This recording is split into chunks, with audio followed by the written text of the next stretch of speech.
కుక్కమూతి పిందెలు కాంగ్రెస్ నాయకులు నిజంగా ఇవాళ ఆ అంగుష్టమాత్రుడు అనే పదానికి అనే మాటకి అర్హుడెవడని ఉన్నాడంటే రేవంత్ రెడ్డికి మించిన వాడు ఎవడు లేడు.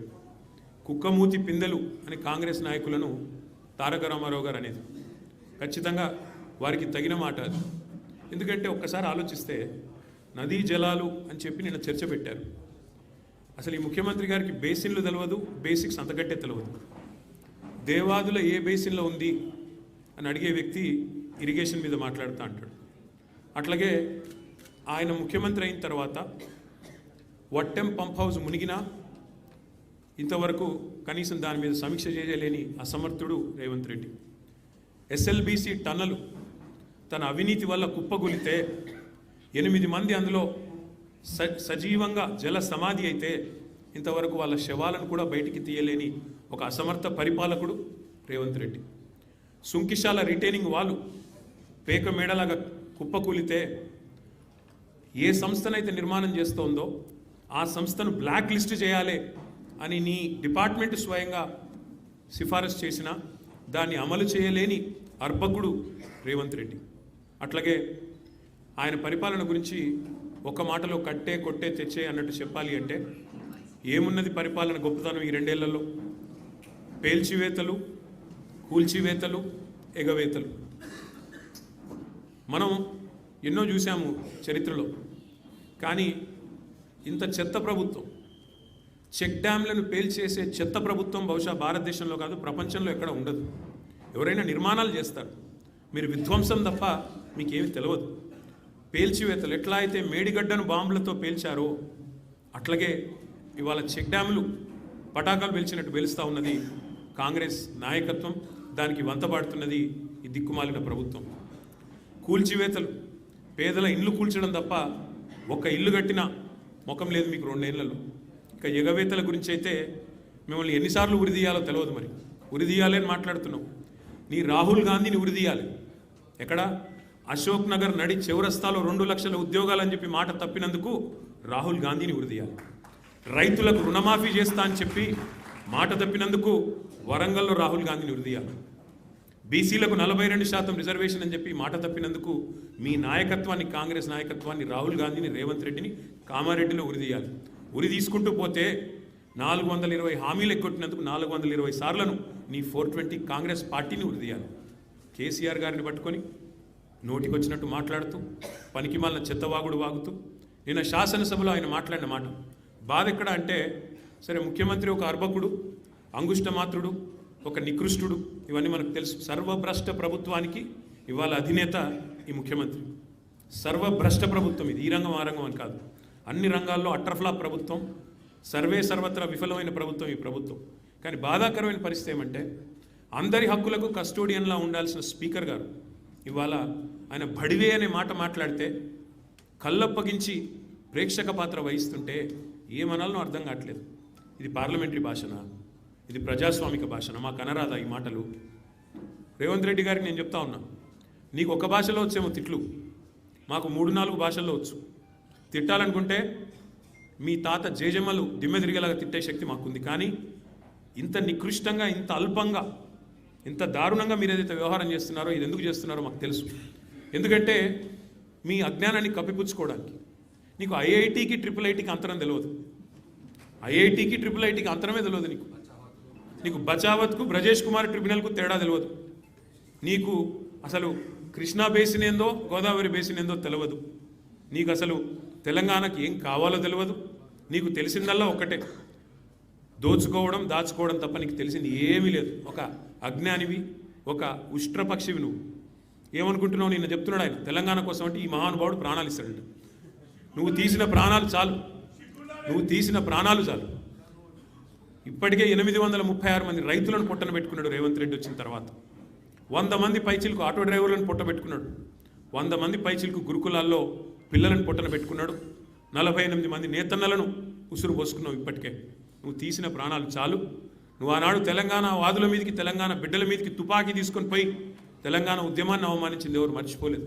ఇవాళ ఏదో పేమెంట్ కోటాలో అదృష్టం బాగుండి అడ్డిమారి గుడ్డి దెబ్బలో ముఖ్యమంత్రి అయినావు రేవంత్ రెడ్డి. నీ వాగుడు, నీ అల్పబుద్ధి ప్రపంచం మొత్తం చూస్తూ ఉంది. ఒకటి మాత్రం వాస్తవం, నీలాంటి వ్యక్తుల వికృతమైన మాటలతో కేసీఆర్ గారి స్థాయిని మీరు తగ్గించలేరు. మీరు ఎవరేమనుకున్నా సరే, నీ కాంగ్రెస్ పార్టీ నాయకత్వం ఏమనుకున్నా సరే నువ్వు తగ్గించలేవు. ఇవాళ నదీ జలాల్లో తెలంగాణకు అన్యాయం జరిగింది దశాబ్దాల కంటే నిన్న ముఖ్యమంత్రి గారు ఒక మాట చెప్పారు, మాట్లాడుతూ అన్యాపదేశంగా చెప్పినాడు. అప్పుడెప్పుడో నిజాం బాగు చేసిపోతే ఆ తర్వాత వచ్చిన వాళ్ళందరూ నాశనం చేసినారన్నాడు. తర్వాత వచ్చింది ఎవరు? 65 ఏళ్ళు కాంగ్రెస్, 17 ఏళ్ళు నీ పాత బాసు చంద్రబాబు నాయుడు నాయకత్వంలో నడిచిన టీడీపీ ప్రభుత్వమే కదా. కాంగ్రెస్ టీడీపీ కదా, దొందే అన్నట్టు ఈ రాష్ట్రాన్ని 2014 దాకా నిరాటంకంగా పరిపాలించింది. మరి నిన్న మీరు ఏ నిందారోపణలు అయితే చేశారో ఖచ్చితంగా దాని బాధ్యత, దాని యొక్క ద్రోహం ఏదైతే జరిగిందో తెలంగాణకు, దానికి పరిపూర్ణమైన బాధ్యత కాంగ్రెస్ పార్టీ వహించాలని చెబుతూ, మరి ఈరోజు వాస్తవాలను చెప్పడానికి నీళ్లల్లో తెలంగాణకు జరిగిన ద్రోహాన్ని మరి ఏ రకంగా కేసీఆర్ గారు సరిదిద్దే ప్రయత్నం చేశారో ఇవన్నీ మా శాసనసభాపక్ష ఉపనాయకులు, మాజీ ఇరిగేషన్ మంత్రి, సీనియర్ నాయకులు, సిద్దిపేట శాసనసభ్యులు హరీష్ రావు గారు వివరిస్తారు. వారిని రావాలని, ప్రసంగించాలని వారిని మనస్ఫూర్తిగా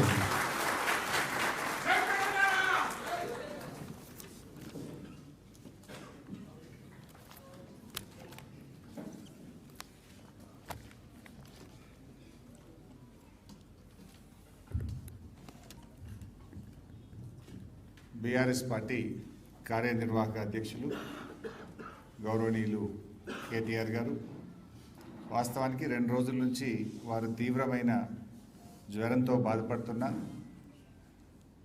వారు ఈరోజు ఈ కార్యక్రమం యొక్క ప్రాధాన్యతని గుర్తించి ఎంతో ఓపిక చేసుకొని వచ్చారు. వారికి ధన్యవాదాలు.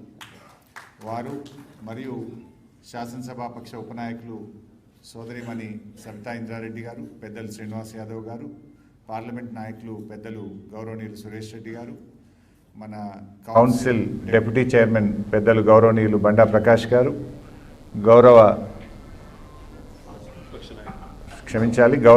ప్రతిపక్ష నాయకులు పెద్దలు మధుసూదనాచారి గారు, గౌరవనీయులు శాసన మండలి సభ్యులు, శాసనసభ్యులు, పార్లమెంట్ సభ్యులు, పార్టీ సీనియర్ నాయకులు, మాజీ మంత్రివర్యులు, మీడియా మిత్రులు, ప్రతి ఒక్కరికి పేరు పేరున హృదయపూర్వకంగా నమస్కారం తెలియజేస్తూ,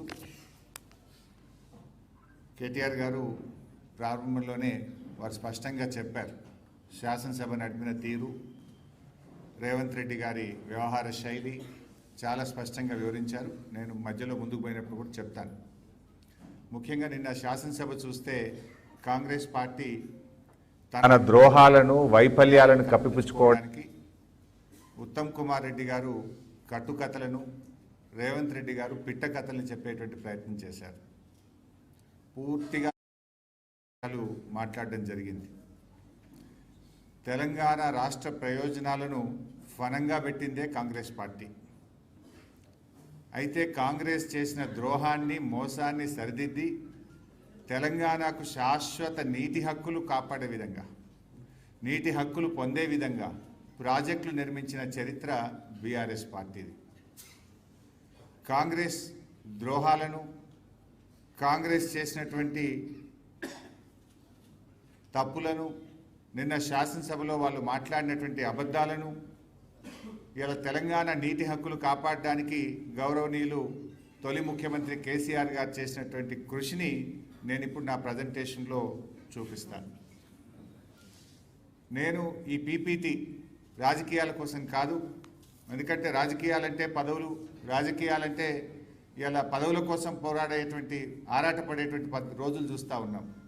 కానీ మా కేసీఆర్ గారు నేర్పింది రాజకీయాలంటే పదవులు కాదు, రాష్ట్రం, రాజకీయాలంటే ప్రజలు, ప్రజల సంక్షేమం అనేది మాకు నేర్పించారు. ఈరోజు పదవులు అశాశ్వతమైనటువంటివి, ప్రజలు, వారి ప్రయోజనాలు, ఈ రాష్ట్రమే శాశ్వతం అనేటువంటి సత్యాన్ని నమ్మి నేను ఈరోజు ఈ పీపీటీని మీ ముందు పెడతా ఉన్నాను. ఇది పూర్తి నిబద్ధతతో, తగిన సాక్ష్యాధారాలతో సాధికారికంగా వివరిస్తున్నటువంటి పీపీటీ ఈ పీపీటీ. మరి ఈరోజు అసలు తెలంగాణ రాష్ట్రం ఆనాడు 1956 కంటే ముందు హైదరాబాద్ రాష్ట్రంగా తెలంగాణ ఉండేది. ఉన్న రాష్ట్రాన్ని